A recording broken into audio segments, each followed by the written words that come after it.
The Bluebell. Have you ever heard a strange story or myth about a flower? Did you wonder if the story were true? Emma took Jessie's hand and led her to the edge of the woods. "Shall we take the shortcut?" Emma asked her little sister. "Shall we walk through the bluebells?" Jessie was surprised. Emma never wanted to take the shortcut at this time of year. The shortcut that wound through purple spring flowers was scary. "But what about the invisible fairies that hide in the bluebells?" Jessie asked. "Please, Jessie," Emma pleaded. "I'm cold, and the shortcut is so much quicker." Jessie remembered the story she had heard about the bluebells. No flower is as magnificent as the bluebell, but beware, if you disturb these purple flowers, they will ring like bells to summon the fairies. The fairies will gather and cast their spells upon you. Jessie wasn't sure if the story was true, but what if it was? "We won't disturb the bluebells if we stay on the path," Emma called as she hurried ahead. "Just be careful, be very careful." Jessie followed, moving slowly and gently along the path so as not to disturb the lovely lavender flowers. Emma was far ahead now, and Jessie was alone. She paused and listened. The woods were silent. There was no sound at all.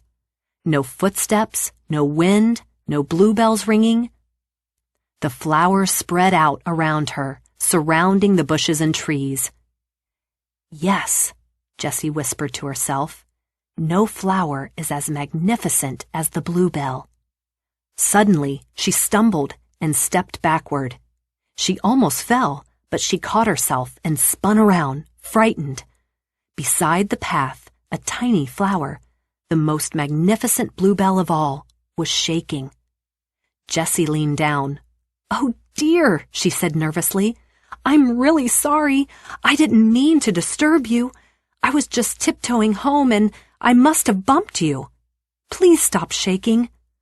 Oh, look at the way your lovely petals hang down like bells. See how they curve up at the ends?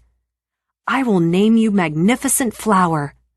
Oh, Magnificent Flower, you are too pretty to be evil. Please don't summon the others. Please don't cast a spell on me. I really am sorry. Oh, please." Jessie leaned closer and listened. The tiny bluebell trembled, but it made no sound. No crying or sighing, no moaning or groaning. Jessie was about to turn back when the strangest thing happened.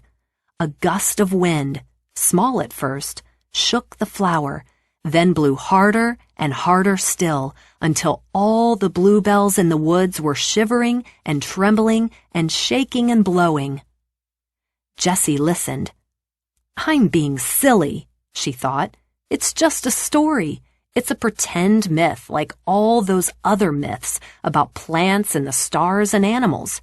There's no such thing as invisible fairies casting spells." The woods were dark now. Quivering shadows came together and moved apart as branches creaked above.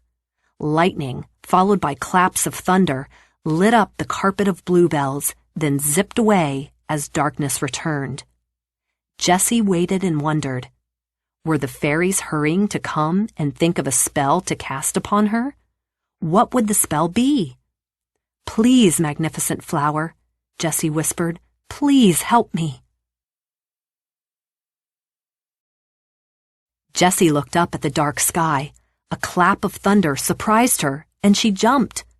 When she landed, she bumped into another bluebell, which was shaking. She couldn't believe her bad luck. As she was apologizing to the bluebell, she noticed that the storm was fading. The sky was getting lighter. The lightning and thunder had stopped almost as quickly as it had started. She could even see the sun peeking out from behind the clouds. Jessie looked around her. There were no fairies anywhere. She looked at the bluebells, which still looked as magnificent as ever. Just then, she heard Emma calling her. As she started walking on the path, she began to wonder. Why didn't the fairies come? Are fairies real? Was that thunderstorm just a coincidence? Jessie decided it was all just a myth. She told Emma the entire story, and they agreed that they didn't believe in fairies or the myth about bluebells. Even though there's no such thing as fairies, let's stay on the path, said Jessie. We don't want to step on the bluebells. Bluebells really are the most magnificent flowers.